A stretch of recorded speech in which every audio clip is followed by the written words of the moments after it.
I feel like at 18, I was so quirky and I was okay with it. I was so comfortable with who I was because it was a little pinch before all the social media excitement. I wasn't trying to keep up with any of those Kardashians. I wasn't trying to be someone who I wasn't. So I think if I could go back, I would tell myself to stay on that path and to, keep licking that grease pant. No, not really. That's terrible. But wear 2 different colored socks and it's not a big deal.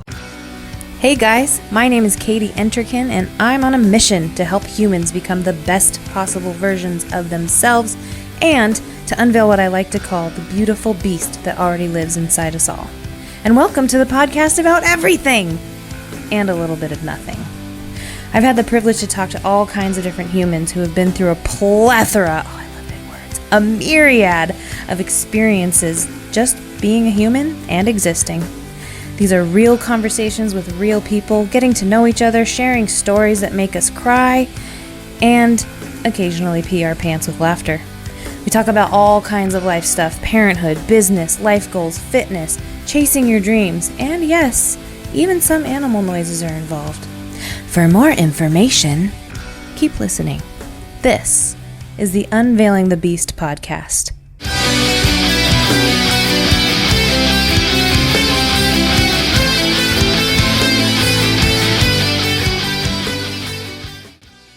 OMG, you guys. If you're back for episode 2 of this podcast, I can't. You're friggin' awesome. So like I say in my pretty cool intro, I get to talk to all different kinds of people, so naturally the energy of each episode is going to be different. In this episode, I got to hang out with Emma Schartner, who is now a long-lost spin class groupie because she moved far, far away. But anyway, I was interested in her story because she's always talking to me about how much she travels. So I asked her. And because we're genuinely getting to know each other better while recording, this episode almost felt like we were on a first date. We talked about food, fear of dating in a small town, our favorite cuss words, body image, all kinds of stuff. And, of course, there's plenty of inappropriate laughter. So, without further ado, which I have no idea what that means, here's my conversation with Emma. I hope something lands with you today. I hope something you hear tugs on your heartstrings or I hope you laugh.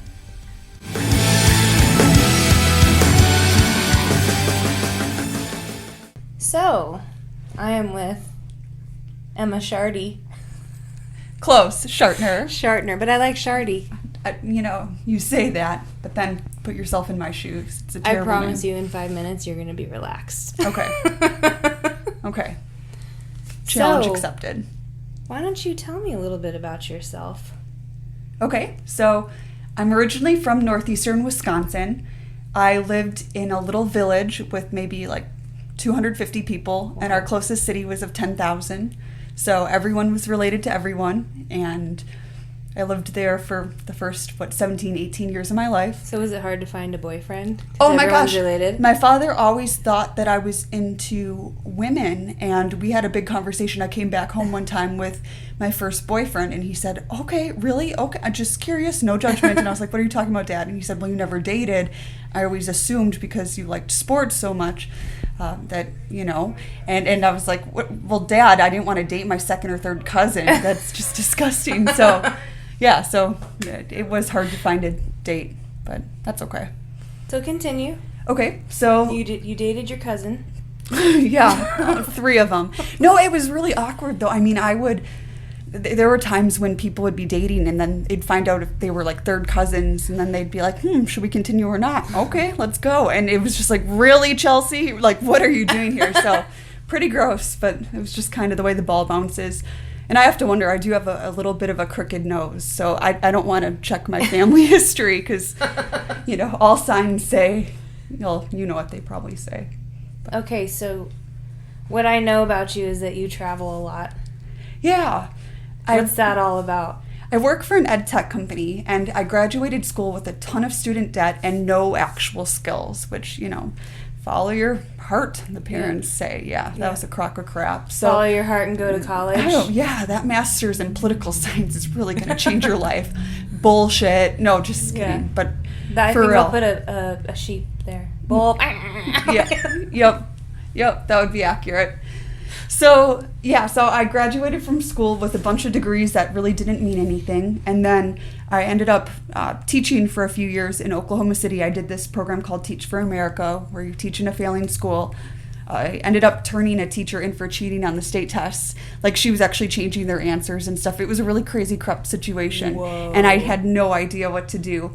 So after that, I was like, okay, I don't want to teach anymore. And I ended up finding this company in ed tech. So now I get to travel to different campuses and stuff. And it's a lot of fun. Does that stand for educational technology? Mm-hmm. Yeah. Nice. Yeah. I'm smart. Yeah, you are, though. Yeah. So that's why I travel a lot. Cool. Yeah. Cool. So how did you come about taking a spin class? Yeah, so... It sounds random, but just a side note to our one listener. Give us credit. There'll be 2. Well, okay, maybe my mom and dad. Oh, my mom and dad, too. Okay, Oh, 4. 4. No, my dad No. doesn't know technology. Okay, so, well then 4, because both my dads and then my mom and your mom. Proud Wow. parents. Okay, so for our 4 listeners, she is what she likes to call my personal groupie, which Yep. I don't like. Loud and proud. Yeah, that makes me blush. She started in my spin class, and now she's moving up to Zumba. Yes. So anyway, that's why I asked that question. Yeah, so I think, my parents growing up, they owned a supper club, which is very, it's a regional thing. It's like where you have a bar and a restaurant, and you sit at the bar, you drink your cocktail, and then you move to your table, and it's a very Wisconsin thing. But they owned a supper club, and of course, as the daughter of the owners, I got to eat anything I ever wanted. So I was like licking every grease pan, like eating steaks all the time, roasted chicken, you name it, I ate it, which is why, probably another reason why I didn't date in high school. I was, I really didn't care about weight, nor did I understand the concept of calories. And, okay, if I lick this grease pan, it might equate to, like bigger thighs, which, again, I didn't really care, nor do I really at this point in time. Mm-hmm. But then once I went off to college and I realized, I need to start taking better care of myself, I started incorporating more exercise classes and whatnot. And so when I moved here to California, I, of course, stumbled upon your class, which was the biggest blessing. Was was I your first? I think in the area. I was her first. Yeah. Oh my Yeah, at gosh. least it feels like the first. No, it's pretty accurate, though, which is probably why I'm so connected to you. You know how you get that emotional connection with your first one? Yeah. I'm still friends with my first spin instructor, and she was in Simi Valley. Really? Yeah. Okay. And her name was Janelle, and I don't know, I loved her style, and then I want to say like 3 or 4 months after I started her class, she got pregnant. Okay. And she taught all the way up till she was like 8.5 months. Unrealistic expectations, lady. That's Not amazing. really. Well, really? I taught till I was 8 months, but the last part of it was off bike because I had a lot of pregnancy complications that made me not be able to work out. Oh. Anyway, but I still taught. But on my feet, I got up to 280 when I was pregnant with Desmond. So That's amazing. On your feet for an hour? Hell no. Okay. I was like, okay, I'm ready to just, yeah. So what made you decide to be a spin instructor? Actually, I was kind of, not suckered into it, but one of the instructors I was going to the YMCA in Simi Valley, and one of the instructors, Amber, she taught this class called Full Body Fusion, which is just like weights and stuff. Okay. So I would take her class, and then I would take Janelle's spin class, like 20 times a week. But I became friends with Amber, and then she was like, I'm going to go get certified in spin. You're coming with me. I'm like, okay, sure. And I'm like, how much is it? She's like, I think it's $325. Just do it. So I think I borrowed the money from my mom. Oh. And we went Shout together. out to your mom. Yeah. Our one listener. Hi, Mom. Thanks, Mom. So that's how that happened. And it was in Venice Beach. Oh. It was in Venice Beach, and it was on a street called Narcissus Way. Okay. Okay. So, Emma Schartner. Close, Schartner. It's like one of the only reasons why I want to get married. you know, just so I can hopefully take that person's last name. I mean, I'm a big feminist. I would hyphenate, but like when you're born into Schartner, like, oof, that's gotta go. Sorry, Dad. Yeah. What is your favorite word? My favorite word. Okay, so my favorite word is probably, I'm a huge sports buff, and I love the Wisconsin Badgers. Mm-hmm. And during the Final Four a few years back, one of my favorite players of all time, Nigel Hayes, he was like talking about all these different big words, trying to stump their stenographer, the person who like types. Mm-hmm. And so I think the first word coming to me is one of the first words he said to try to stump her, which is maybe cacophony, because it makes you sound smart. Please don't ask me the like origin or what it truly means used in a sentence, whatever. I just remember Nigel saying that and me going, "Ooh, he's so smart," and I was just so dazzled. What's your favorite? I don't know. I don't think I have a favorite word. I like words like plethora. Yeah. Or there's another one I use that means the same thing. I'm really not on it today. Story of my life, yeah. But plethora is a good one. Yeah. And then another word, like, do you have any words that you think it starts to sound funny when you say it over and over again? Like the word fork. That if you say fork. I lived in St. Louis for a long time, and they say fark. Fark. Yeah. Oh. Yeah, pass me the fark. Can I you don't think that just sounds... Pass me the fark out. Yeah. And I come from like a really hillbilly area where everyone talks pretty funny, so for me to think it's weird, you know, it's weird. Like, you know, if you get talking to some of the local yokos, they'll be like, "Oh, how about them there Packers, don't you know?" Yeah, they're and you're like, yeah. What did you just say? But yeah, Missouri, it's fark. Yeah. Fark. Yeah, and instead of 40, it's farty. Oh, yeah. Do they say wash? Yes. Or wash? Yes. Don't do it, guys. Ooh, I'm going to get deep. Okay. If you could talk to your 18-year-old self, what would you tell her? That was a good one.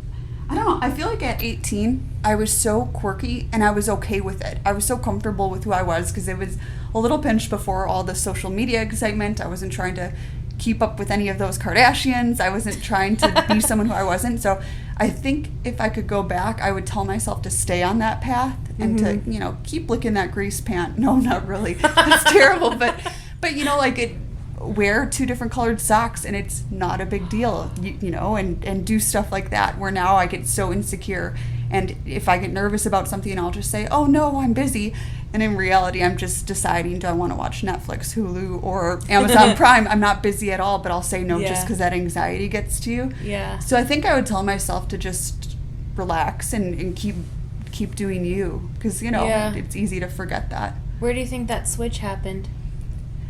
You know, I think the more exposure you get to all the coolness and all the excitement, like, you know, the more you can get pressured into wanting to be that and to do that. I don't know. What would you tell your 18-year-old self? Well, I find it interesting because I'm kind of like the opposite. I was so focused on what other people were doing when I was younger and trying to fit in. And then one day I just said, fuck it. I'm like, I like who I am. I'm funny, I'm weird, I'm awkward. I make funny faces in spin class, and like she does. I gotta own it. And strangely, like, even though I don't care what other people think about me, I'm still shy. Like, in the closet shy. Nobody ever believes me when I tell them I'm shy, but I am. And I don't know if it's just like lingering from my childhood, or so I don't know. Wow. I don't know what I would tell my 18-year-old self. Where did you grow up? What area? Oh. I grew up in... Okay, I'm going to go through the list. I was born in Valencia. Which is like the next city over. So, Valencia, Irvine, Costa Mesa, Huntington Beach, Moore Park, Simi Valley, Thousand Oaks, Santa Rosa Valley. No, I wasn't a military child. Everyone always says, "Oh, were you military?" I'm like, no, we just moved a lot when I was a kid. Okay. So... Nothing wrong with that. I think my total is 21 or 22 moves, including adulthood. So see, then you had more exposure to the stresses of feeling like you need to conform. Whereas me, I was in the same building from kindergarten to 12th grade. Same students, you know, same, like, I graduated in a class of, how many, it was a bigger class, maybe like 65 total, and it was a big class. So I think when you have less access to all the exciting possibilities, you're more okay with being your quirky self, whereas if you moved all the time, it probably makes sense. I had to fit in with whatever new school I was going to. That makes sense. See? Yep. I'm so glad I can use my Psychology 101 class. OMG. That's worth the $3,000. Yeah. Thank you for letting me use that. I just took mine at community college. So smart. You're so smart. Oh. Yeah. I feel like I'm on Jeopardy or something because I'm getting nervous. Like, well, I know the answer. Like, ready to ding in. If you could remove all barriers and or constraints, what project would you be working on right now? I think as I continue to work my way out of student loan debt, that opens up more possibilities of what maybe I would want to be working on or doing. So my background's in politics, and for a while I worked for a congressman, and then I realized I'm a terrible liar. I don't know if I would do so well in this area. So that's when I was like, okay, you know, maybe I'll teach for a few years. That's a good way of giving back to society. And then I was like, nope, that's not going to work. And so I think if I had no barriers, especially when it comes to, you know, finances and this and that, I'd want to get back into more meaningful work. Sorry, company I currently work for. It's great, but it's like, it's a product where if you're a rich kid, it's awesome. It can help you so much. But what about all the kids who can't afford it? It's not really fair. So I feel like I'm just widening the achievement gap. So I think I would do something a little more meaningful with the project. I don't know what that would look like. So it's something kind of maybe more all-inclusive. Yeah. For all, here I go again. All people, not just rich people. You know, and I love serving rich people. I'm like the Mother Teresa of serving rich people. I'm like, you know, like, do you want me to just polish your silverware for you? No, but for real, I think it would be good to do something a little more meaningful. But I don't know what that would be. But then again, we create all these barriers in our head, so I think I just need to be more disciplined with actually coming up with a goal. You know? Or maybe you just need to, like, give yourself the opportunities to explore and get out there and try different things. Yeah. Because, like, for me, I was actually going into psychology. I was going to go to Channel Islands University and become a psychologist. And I picked that school because it was the old mental institution. I don't know if you know about that. That's pretty cool. No. So it was like mental institution. They let everybody go. Wow. And then they turned it into a university. I'm like, dude, I'm going to go there. That's amazing. Then I got divorced. I was married really young. And I got divorced. And I got into fitness. And I'm like, ooh. It was like an accidental career. Okay. Like, just, yeah. And in a way, like, and then I got into life coaching, which is kind of like a form of psychology. Yeah. You got to learn all the ways that the brain works, but it's like things you can't really know what you want to do or go after unless you go out and try different things. So, what do you suggest? What should I try next? Don't make it too embarrassing. I'm shy. I don't know. Like stuff? See, that's the hard thing is, like, we get so into our patterns of existence that for me, like, trying something new is like, okay, like, on this Chili's 2 for $20, you take that dish, I'll take that one, we'll split. Like, and that's really pitiful. Yeah. I want to be more adventurous with, like, projects and risk-taking. Mm-hmm. I just don't know what that looks like. Yeah. What about, like, what kind of things are you good at? I'm so good at eating.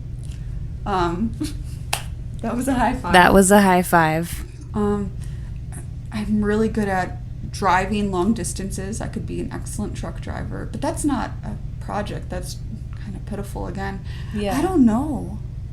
I have no idea. Well, even like with the word project set aside, like your life. Like you have to love what you do, or your life is just gonna, you know. And I'm not saying you personally. I'm just saying like in general. Yeah. There's so many people who hate their job and they do it just for the paycheck. Yep. You know? Yep. And they don't know how to pursue what they want to pursue. Or even like moms, sometimes like stay-at-home moms, they become moms and they think that their old self doesn't exist anymore, and that person's still there. You got to take care of that person. So that's just my... What would you say your project or your goal would be? My project right now is Beautiful Beast Within. I'm like hopefully very soon gonna like either LLC it or do something so it's an actual business, but it's life coaching and training. That's awesome. So, because like anybody can be a personal trainer or a fitness instructor, but changing yourself has to come from up here. Yeah. So, yeah. That was deep. That was really But it's deep. true. It's true. It is, yeah. I think I got the chills when I said that. Yeah. And my cleavage is showing. I wish I had that problem. That would be a great project of mine. Have a baby. I don't. Sometimes when I hate my job, I think about like, you know, like, can I just get knocked up and then maybe not have to do it? But I don't think I'm quite mature enough yet for motherhood, which I should hustle. I know my eggs are rotting and time's ticking, but, you know, I don't know. I feel like everyone gets pregnant later and later, so maybe in like 5 years. Yeah. Oh gosh. What? I'll be like an elderly mom. Or, oh my gosh, I said or and I had a thought and then it left. Okay. And I don't remember why I said or. That was a great snort. Thank you. When we were kids, we used to say, "Does your train of thought have a caboose?" And isn't that terrible? Like, what little jerky kids. No wonder why we didn't have friends. Do you know what my friends would say? What? Well, specifically one friend, and you know who you are if you're a second listener other than my mom. She'd go, "Get your mind out of the gutter so mine can float by." That's awesome. So currently I am sitting in the shitter with Emma Schartner. And at my house they're having band practice without me. That's so sad. I know. You should have had him come here. Ooh, you're a foodie. Okay. What would you pick for a last meal? Oh my gosh, I always think of this all the time, and people get really creeped out when I think of it all the time. Yes.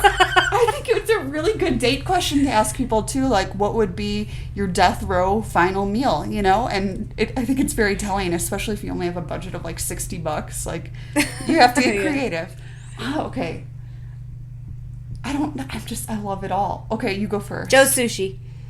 What's that? It's a sushi restaurant in Riverside. Okay. It's not like the best, like high-end sushi, but it's like my favorite rolls. It's like the Nobu of Riverside. Yeah, Joe's Sushi. I will post a link in the description below. Okay. Whatever that means. I don't know what that means yet. I'm just recording podcast episodes. I'm not going to post anything for a while. Okay. Yeah. But I just want to have like a plethora of... Yes. Good. I don't know how I can incorporate cacophony, but we can just keep saying plethora again and again. Yeah. I think so you have to remember, like, a part of me is really hillbilly, so I'm like, I wouldn't mind, you know, just ending it all with the stuffed crust pizza. But then again, sushi's fabulous. I'd love like a mashed potato bar, a little surf and turf, but I'm not like limited to the expensive crab. I would probably take like crappy lobster crab, you know, imitation stuff. I just would want it all. And dessert, I really would want to end with like, I don't know, so many different scoops of ice cream and sprinkles. I love sprinkles. I'm like a 2-year-old where I just like, I'll have more sprinkles than I will ice cream. So I like food, but that doesn't mean I'm sophisticated with my taste. It just means I love to eat. Yeah. But I would get eat it. everything. Yeah. I'm a foodie, not in the sense, whatever that means. Okay. So maybe I should have asked, what would your last day of eating look like? Oh my gosh. So one time I was teaching. I taught in a tough school, and it was hard for me to gain control of my classroom, and I ended up becoming in charge of the in-school suspension room. And I'll never forget, I was trying so hard to like just get everyone to sit down and to start doing their work. And these are all the kids that have been, kicked out of class. And so all of a sudden, one of my students gets on her phone and she's talking to her dad. And in the middle of class, she's trying to set up her father to go on a date with me. And I'm so frazzled, and it's been a really tough day. And women are supposed to act dainty and petite, and we don't really eat. I want to eat air today. Like, but like that's what we're supposed to act like.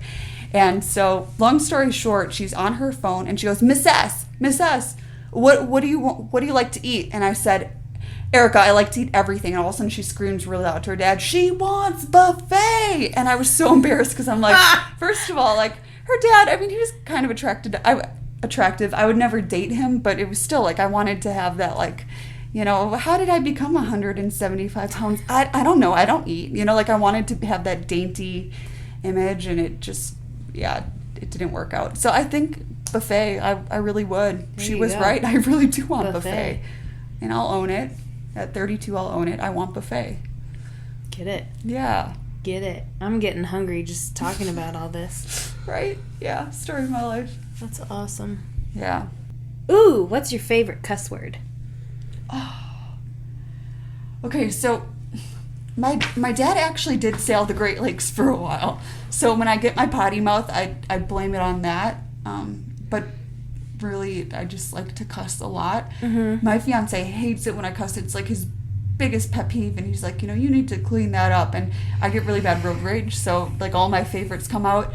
I think I would have to say the one that holds the most power is still the F word, because it is so dirty and offensive, and so it certainly is my favorite. It makes me just feel really empowered, and you can cut me off and I'll say that word and suddenly I feel at peace. So it just takes away all my anxiety. Suddenly I feel at peace. Yeah, it helps. What about you? I don't know. I call people dickhole on the road, but I do like the F word. Yeah. The F word, it's good because you can insert it in there, insert it in a sentence, and it means more. Mm-hmm. Especially if you're not a cusser. Yeah. And you put that in a... Yeah, such a great emphasis. Yeah. Yeah. Yeah. What do you think about the diet industry? I think it's so frustrating, but yet I fall for it. So I feed into it. It's kind of like, like at one point everyone was upset because the Kardashians they were advertising for the lollipops that made you lose weight, or the skinny tea. Everyone on Instagram, if you get over X amount of followers, suddenly you're an influencer and you're trying to, do the skinny tea detox. When you look into that, it's really just, it's going to wreck your internal systems, but it might help you, take a dump a few times extra. But I mean, I say it's so bad, but then I fall for all of it. So yeah. Yeah. I'm a hypocrite. Not necessarily. Yeah. Or just insecure. Maybe I'm just insecure, Mm-hmm. But I think I like your approach to like the holistic self. I think that's really important, because when you think about like why are you trying to lose weight as opposed to just losing it, it makes it easier for you to stick to your goals. Mm-hmm. And yeah, I don't know. Or is it even necessary to lose weight? That's true. That's true. Shout out to my skinny fat sister. We were talking about that earlier, how she's so tiny, but then you put her in a spin class and she would struggle. Sorry, Casey. Love you. But what do you think about it? I only say that because I just started reading this book called Intuitive Eating. Okay. And it's really eye-opening about the diet industry and how it's like, I think it's $60 billion a year industry. I'm like, all this stuff I'm learning about it is like, because for the last few years, I'm like, I don't diet, but I was obsessively counting calories and obsessively working out to make sure that the calories were in balance. Or if I didn't count calories that day, I would feel guilty. Or if I ate the chips or a cookie, I'd feel guilty. And then they have this thing in the book called Last Supper, Okay. So, like, the night before, you're like, okay, well, tomorrow I'm going to be good, so I'm going to eat whatever I want tonight. That's every night for me. I was doing that every night. Yeah, this diet starts tomorrow. Yeah. Mm-hmm. So anyway, I don't know if you're interested in that book or if you're a reader or whatever. Yeah. I mean, I won't call myself like a reader rabbit, but I do enjoy it. Yeah. So back to the weight thing, like one of the things that they brought to my attention is like people in our society say if you're overweight, you're unhealthy, and if you're skinny, you're healthy, which is not true at all. You know? Yep. Like you can be rail thin and get cancer. Yep. That had nothing to do with your weight. So I'm not saying there aren't issues associated. Oh God, I can't talk. I'm not saying there aren't issues associated with being like morbidly obese or anything. Yeah. But there are other hardcore health issues you can get being a size 0. Yep. So that's why I said if right now I am more fit than I've ever been in my life, but I'm also a bigger size. So yeah, I mean, like know. skinny people, it's so dangerous. They could die of being too happy. You know, like, oh. But are they really happy though? Like when I was at my smallest, I still had body image issues. Really? Yeah. Huh. I'll show you a picture. Okay. Yeah. Dang. Yeah. Dang. Good for you. That's when I got into fitness. I hadn't been that size since like the 3rd grade. Good for you. I look really skinny because I wasn't lifting a lot of weights, but they called it the divorce diet. So you're right, there is an issue with society, because right away when you said it's called the divorce diet, I was like, oh, I need to look that up. And I was like, wait, I'm not yet married, and I hope I don't get divorced. And I was like, oh, she looks so good. What I need to do, is that a branch of the keto diet? So I did like a form of keto dieting, and I lost a lot of weight fast, even though like my breath was terrible. And oh yeah. And I mean, there were other things too that just weren't all that pleasant. But then I gained it all back and some. But it was fun for like 4 minutes. Yeah. You know, when it lasted. So my point is like, even some people when they lose all that weight, it's like, I don't know. I've always had a skewed. Like right now, I hate the way my body looks, but I love my body because I've done so much with it. Like had a baby, ran 2 half marathons, that kind of thing. Yeah. But I hate the way it looks. That's so sad. Isn't that weird? Like I love hate it. Hey, see, I don't know. It's sad, but I get it. I'm not judging, but I understand completely.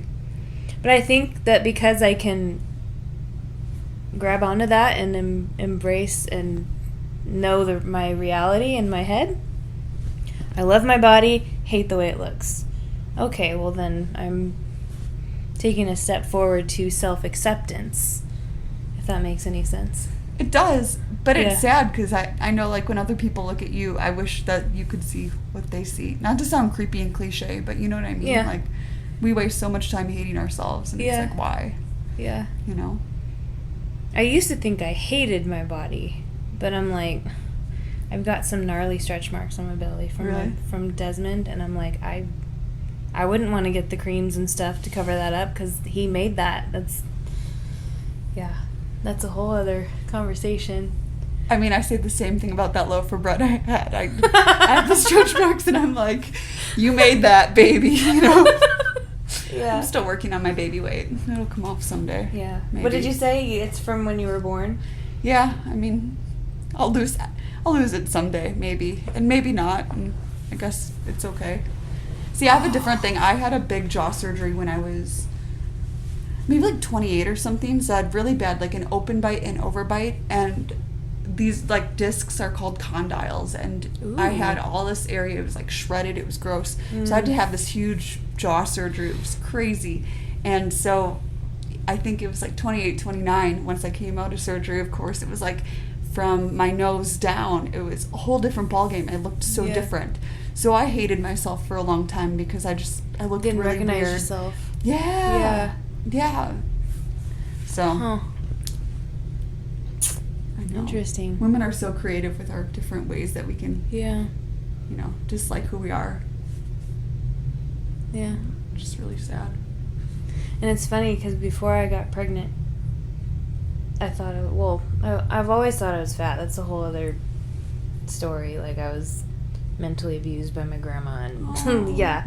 So my dieting started when I was 10. What? Yeah. That's really sad. Yeah. But where was I going to go with that thought? Oh, yeah. So when I got pregnant with my son, I was 215 pounds. Okay. But I was fit. Yeah. And back then, I didn't know I was fit. I just focused on that number on the scale. Yeah. But when you lift a lot of weights, you're going to be heavier because that's just muscles weigh a lot. Yeah. So it took me a while to I stopped weighing myself in May. I finally said, fuck it. That's awesome. Yeah. So I have no idea where I was going with that thought. I don't know. You can edit this out if you want, but Yeah. like, what did your grandma do? She would do things like,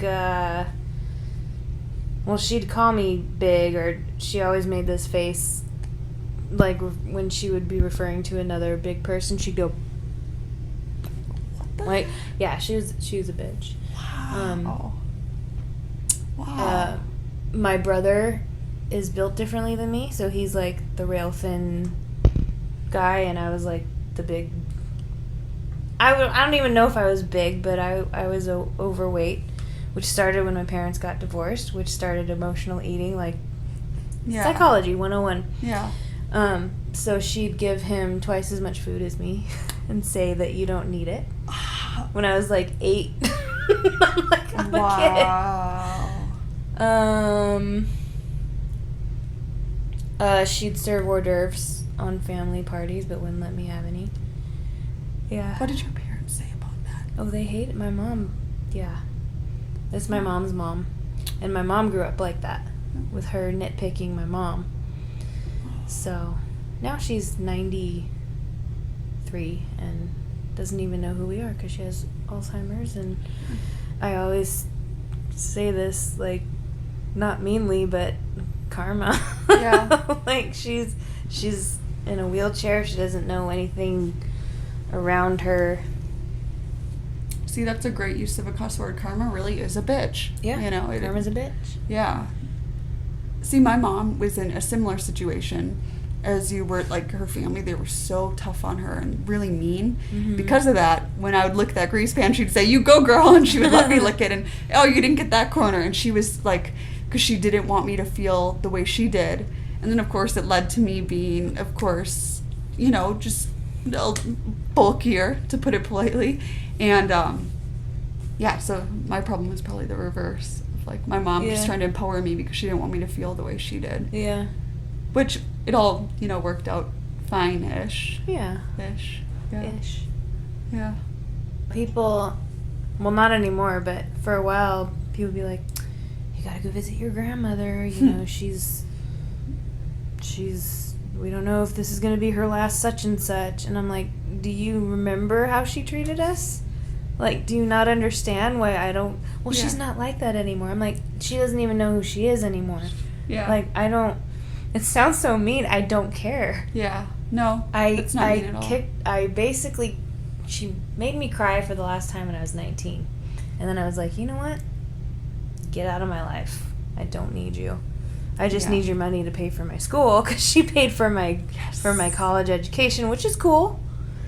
But was it worth all the pain? There's no such thing as a free lunch, so yeah, you can't just take money and then act like everything's okay. I need your money, but get out of my life. I know, I mean, yeah, she owed you. Okay, I'm going to ask the last question. Okay. If you could give one piece of advice to the world, what would it be?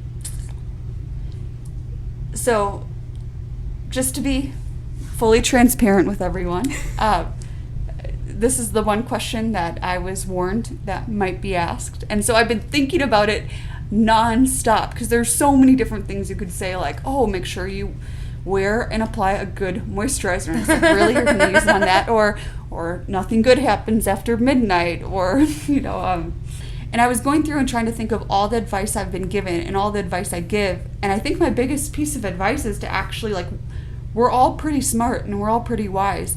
And I think it's important that you follow your own advice that you give. So I always tell people, embrace that chaotic mess called life. And I'll say all this stuff that sounds so deep and it sounds so good. And I expect you to follow it. And if you don't, it's like, what the hell, Gina? Yeah. I told you this deep piece of advice, take it and run. And then if you give me that same advice, I'll say, buzz off. Yeah. That's a bunch of bullshit, and I'll get really kind of offended and I won't trust it. So I think it's more along the lines of we all know and we all have the answers and we just actually need to trust it ourselves. Yeah. And as opposed to seeking out advice from others, just know, you have the answers within.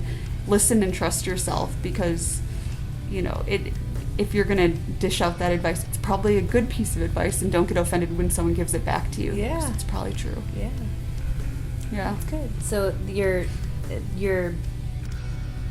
answers are within you, just like the beast is within you. Whoa, that came full circle. Whoa. Came full circle. We didn't even plan that, guys. Whoa, we didn't. That was not planned.